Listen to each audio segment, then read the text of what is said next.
Comic book and superhero games. You know, right now, we're in a pretty good space. We have critically acclaimed games like Spider-Man and Miles Morales, the Batman Arkham series with Arkham City being considered one of the best games of all time, and also Guardians of the Galaxy, which I feel is drastically underrated. But there is one game that I never hear many people talk about, Deadpool. Deadpool has always had a pretty solid fan base, and more so now due to the Ryan Reynolds films, which I'm a fan of myself. But even before then, I used to hear how good Deadpool and Cable Comics were, and how Deadpool was pretty much known to break the fourth wall, and it's sort of the comic relief amongst the X-Men and Mutant series of characters. In terms of video games, well, the only other game I know Deadpool from was Marvel vs. Capcom 3, so yeah.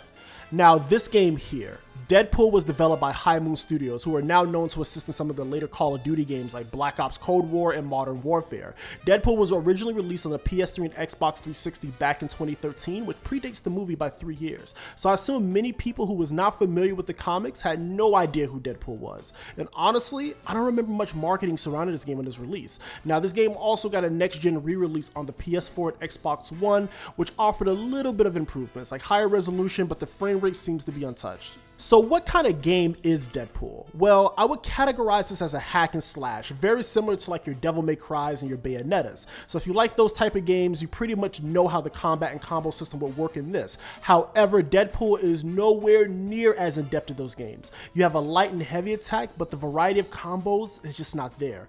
Mostly in my playthrough, I rarely had to do anything but light combos throughout the entire thing, and maybe the occasional counter move. So the combat, it's a bit on the bland side, if I'm being honest. This game also offers different weapons, like hammers and dual katanas. I mostly use the katanas in my playthrough. You can also collect these Deadpool points to upgrade your character and weapons. So yeah, when you defeat an enemy or just exploring around the levels, make sure you pick these things up so you can get you some upgrades. This game could also be played as a third-person shooter, and to me, that is where the fun lies. I love the gunplay here. I honestly have more fun with the guns than I did with the actual sword play, and I'm sure it's possible to play most of the game this way with the exception of a few bosses and enemy types. So yeah, it's fun. You also have a super attack that you can use by defeating enemies and pulling off combo chains. So yeah, hack and slash and shoot away. The enemy variety.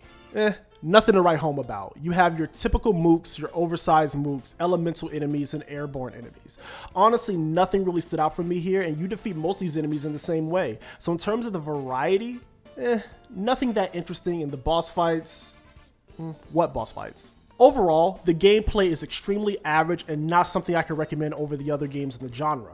Now, the writing and the gags, that is where this game really shines. The game has great writing, and the way that Deadpool breaks the fourth wall is just simply great. I got some genuine laughs out of most of these cutscenes. I also like the visual references in other games like Legend of Zelda and platformers. I also really love how this game handles character introductions by using actual comic book scans and graphics. I thought that was a great way to sum up a character's bio to new players or people new to the Deadpool franchise. So yeah, now the stages you play on, nothing special. They're pretty bland as well. There are some cool things here and there, but definitely not something you will want to come back to for multiple playthroughs. So if I was judging this game strictly off of writing, delivery, entertainment factor, this game would get a 10 out of 10. I love all the gags and references here. Now, if you're ranking the game itself, nothing special. I don't even think you could purchase this game digitally anymore, and the physical copies go for a way higher price than it's worth.